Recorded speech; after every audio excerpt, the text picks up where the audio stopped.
kalau enggak syirik aku ini gimana? Wak cuman bodoh. Loh, kok bodoh? Ya masa enggak bodoh? Darah ayam dialirkan ke kepala cucu. Ya enggak syirik tapi bodoh. Cuman wak tenang dulu. Bodoh-bodoh lah, yang penting cucu sembuh. Ya kan? Clear masalahnya. Cuman sedangkan yang nuduh syirik, kata Nabi, apabila tidak terbukti, syirik itu kembali kepada dirinya.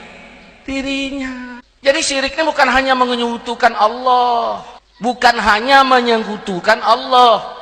Ada yang tidak menyekutukan tapi nuduh orang syirik tidak terbukti, syirik itu kembali kepada dirinya. Itu jelas ada hadisnya.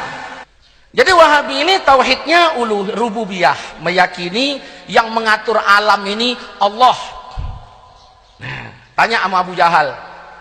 Abu Jahal, kau yakin nggak yang mengatur alam ini Allah? Ya yakinlah, yakin kau? Iya. Ya udah, berarti Abu Jahal telah bertauhid rububiyah. Nah, terus saya tanya Wak Leman di Luk Semawe. Assalamualaikum Poya. Waalaikumsalam. Sehat Poya? Sehat. Poya kiban le Mbak Ro nih. Yakin puhana Ro nih yang mengatur alam ini adalah Allah? Ya yakin.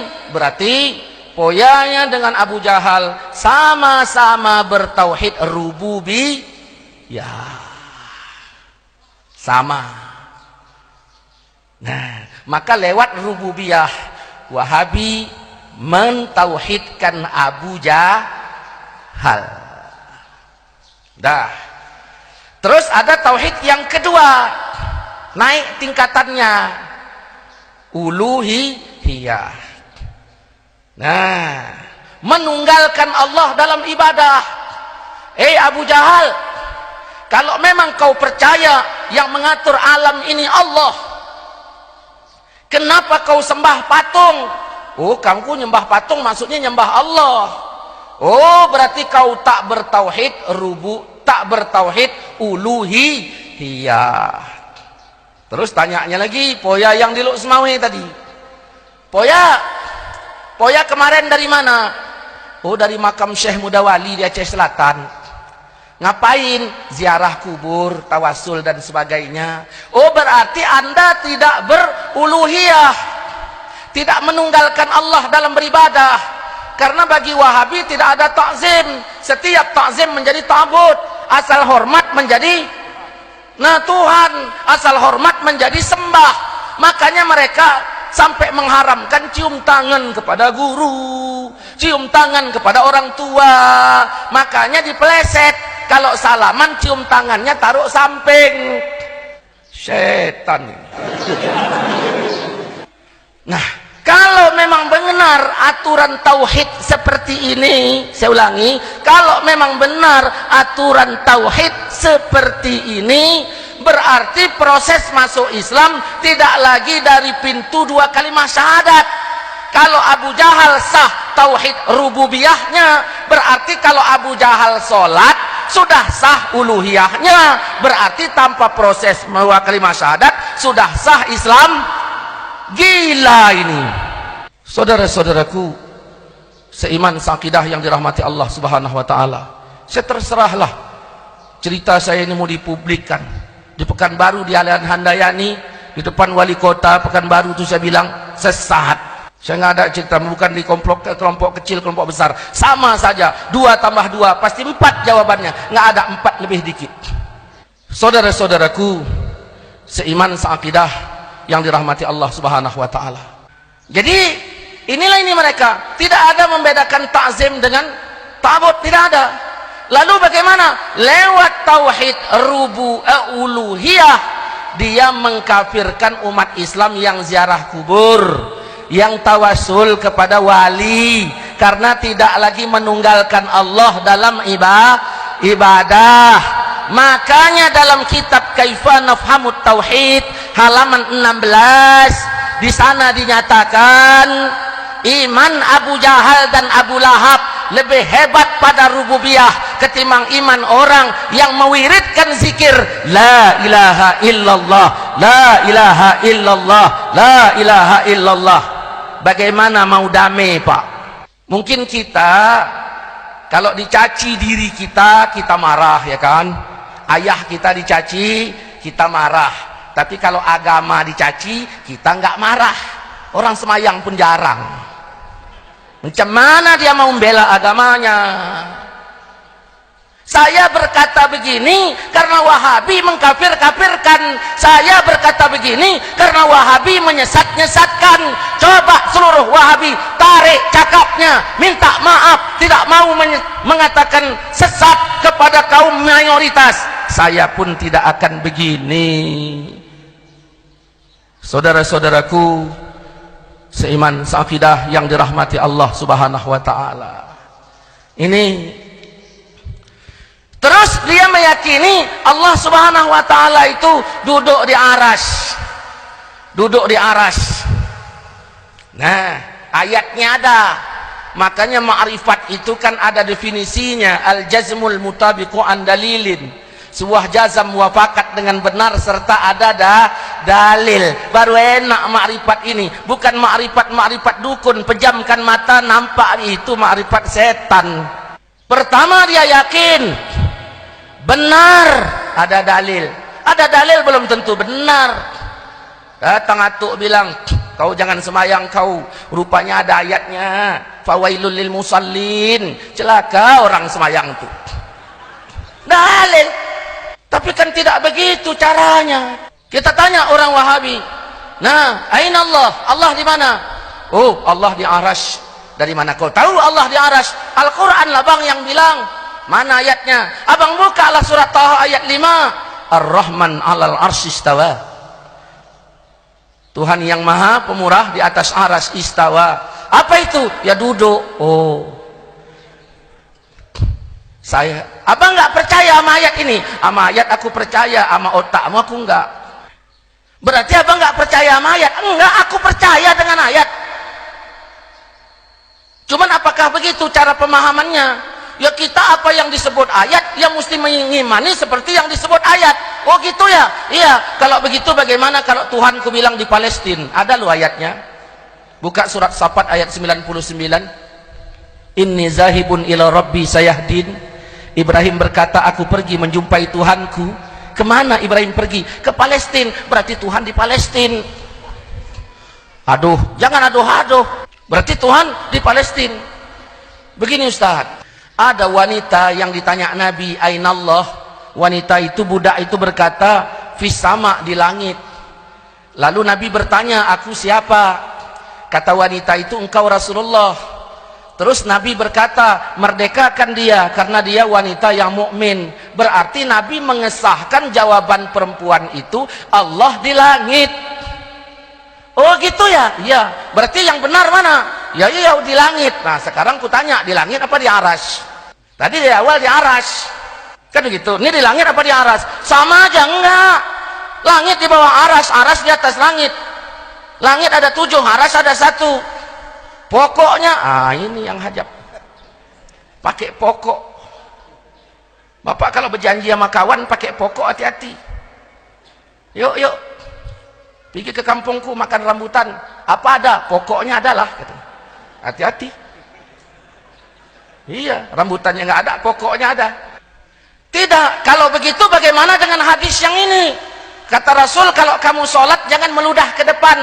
Karena antara engkau dengan kiblat ada Tuhan, berarti Tuhan di situ. Ini hadis. Begini loh Ustaz, begini gimana? Kami punya bukti bahwa Allah di atas. Buktinya mana? Nabi Muhammad kalau Isra Mi'raj, waktu Isra Mi'raj itu kemana? Ya ke atas. Berarti ini menunjukkan Tuhan di atas. Kalau begitu saya juga punya bukti bahwa Tuhan di Bukit Tursina. Buktinya Nabi Musa munajat ke Bukit Tursina, itu juga ada dalam ayat. Ini yang bilang-bilang bahwa Allah di arsy, buku-buku terbitan Saudi Arabia. Ulama yang menguasai Masjidil Haram, Masjid Nabawi, masjid yang sangat-sangat bagus, sangat mulia. Nilai sholat di sana nggak bisa sebanding dengan masjid lain. Maksudmu apa? kalaulah Wahabi itu salah, kenapalah dia Allah biarkan menguasai Masjidil Haram? Oh gitu ya? Iya. Kalaulah Yahudi salah, kenapa Allah biarkan menguasai Masjidil Aqsa? Balik lagi. Ada ayat yang menyuruh kita mencomot surat Toha ayat 5 sebagai dalil jawaban pertanyaan. Orang bertanya di mana Allah, lalu kita ambil surat Toha ayat 5 menjawab Allah itu di arsy. Ayatnya ada, izin Allah tidak ada. Yang ada surat Baqarah ayat 186 di mana Allah katakan iza sa'alaka ibadi anni fa inni ala arsy, bukan fa inni qarib. Jelas kalau hambaku bertanya tentang aku, katakan aku dekat. Jangan kau katakan di Palestina, jangan kau katakan di arsy, nggak usah kau bilang di Jabal Sur, nggak usah kau bilang di samping Ka'bah, nggak usah kau bilang ini. Kan jelas. Ini khilafiyah Ustadz, bukan khilafiyah, kau salah. Nggak ada khilafiyah, kau salah. Nah, yang kedua, kesalahan Wahabi mengatakan tidak ada bid'ah hasanah. Tidak ada bid'ah hasanah. Dengan alasan kullu bid'ah dalalah, kullu bid'ah dalalah, kullu bid'ah dalalah. Kayaknya yang baca hadis dia aja, turunan orang itu aja. Mana dalil bid'ah hasanah? Saya pernah dialog sama mereka. Ustadz, percaya nggak seluruh mengada-ngada sesat? Percaya. Berarti nggak ada bid'ah hasanah. Oh, kau jangan bodoh jadi orang. Baca hadis. Man ahdasa, siapa yang telah mengada-ngada fi amrina, dalam urusan kami ini, terus ma laisa minhu, sesuatu yang tidak ada darinya, fahuwa raddun, maka ditolak. Nah, yang ditolak yang mana? Yang ma laisa minhu. Ahdas dibagi dua, ada ahdas ma minhu, ada ahdas ma laisa minhu. Yang ditolak yang ma laisa minhu, yang diterima yang ma minhu. Ini menunjukkan bahwa sesungguhnya ada ahdas yang ma minhu. Mau dikemanakan dalil ini dengan mengatakan tidak ada bid'ah hasanah, dan buktinya banyak. Tapi gini loh Ustadz, agama kan udah sempurna, betul? Udah sempurna. Quran udah diturunkan ayatnya al yauma akmaltu, itu udah, agama udah sempurna. Sekarang saya nanya, sempurna apa adanya kah, atau sempurna sebagai dalil? Ini yang harus dijelaskan. Apakah sempurna apa adanya? Kalau memang demikian, definisi bid'ah fi'lun ma lam yu'had fi asir Rasul, benar. Tapi kalau sempurna sebagai dalil, nah maka dalil yang berbicara. Kita majukan calon, ada orang mau azan, baca innallahu wa malaikatahu, kan begitu. Orang bertanya, Ustadz, apa boleh azan pakai innallahu wa malaikatahu? Ya saya bilang nggak boleh. Kenapa? Tapi sering orang baca, nggak ada. Yang seringnya sebelum azan baca ayat innallahu malaikatahu, bukan azan pakai innallahu malaikatahu. Nah, tapi kan nggak pernah dicontohkan Nabi. Kalau begitu azannya pun Nabi nggak buat, azan nggak dibuat, baca ayat itu Nabi nggak bikin. Kok azannya boleh, baca ayatnya nggak boleh? Cobalah mikirlah kita. Nabi kan nggak azan, Nabi juga tidak baca innallahu malaikatahu, kan begitu. Nah, berarti sama-sama nggak dibikin. Yang jadi masalah, kok yang innallahnya nggak boleh, azannya boleh.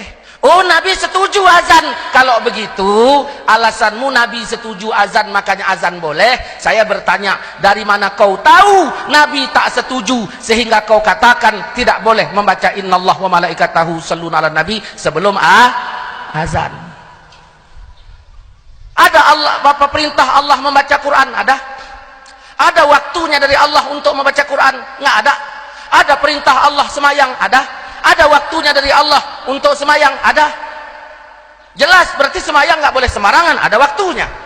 Perintah Allah membaca Quran ada nggak? Ada. Ada waktunya dari Allah untuk membaca Quran? Nggak ada. Jadi kau mengkomplainkan orang membacanya itu berdasarkan apa? Yang kau komplainkan ayatnya atau waktunya? Kalau ayatnya yang komplainkan setan. Kalau waktunya berdasarkan apa? Karena Tuhan nggak jelaskan waktu membacanya. Jadi kau mengkomplainkannya berdasar apa?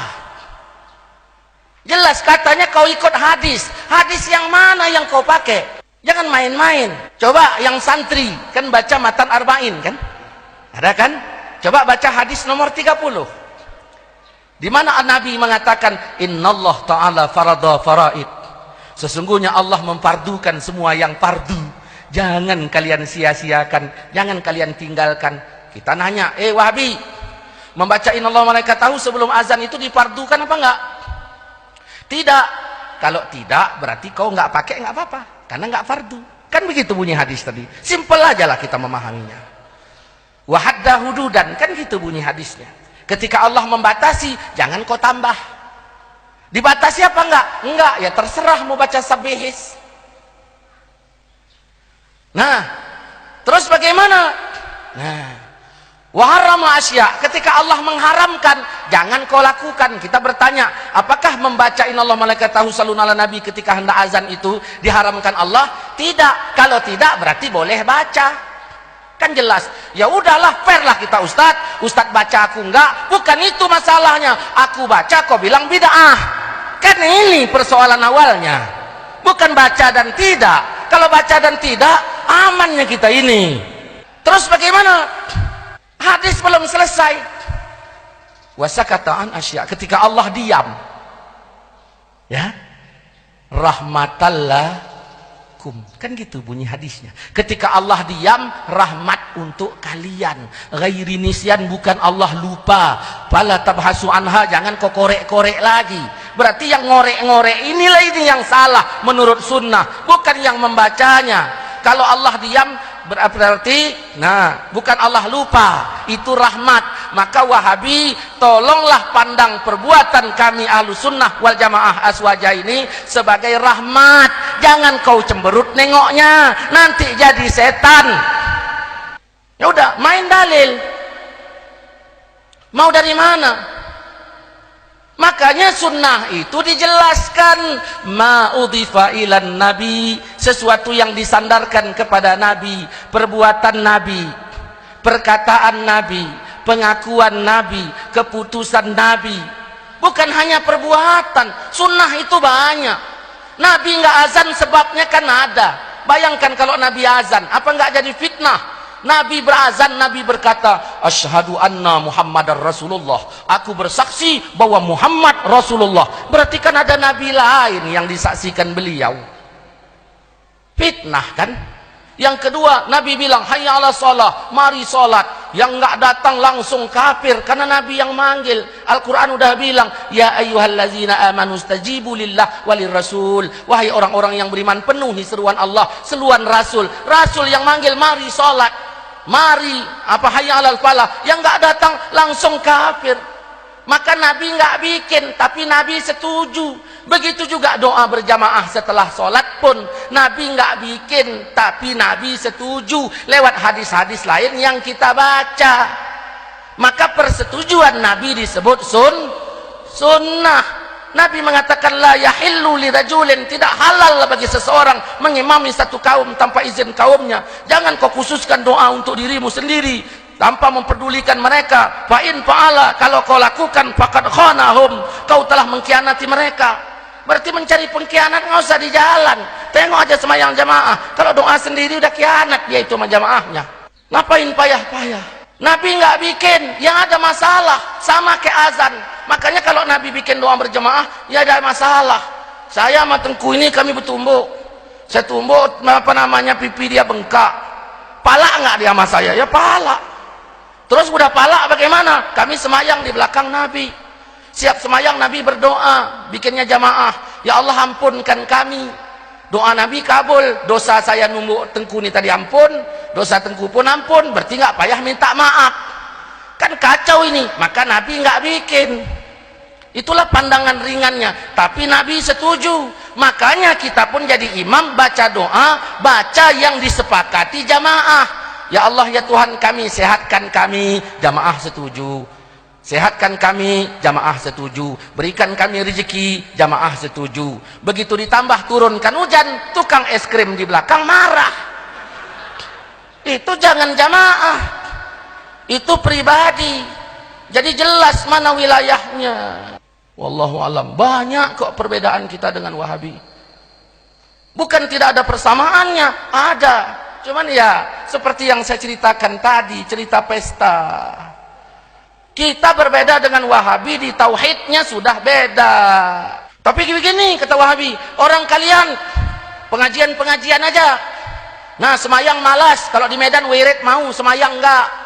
Itu aliran apa itu? Oh itu bukan aliran, itu enggak ngalir. Iya enggak ngalir.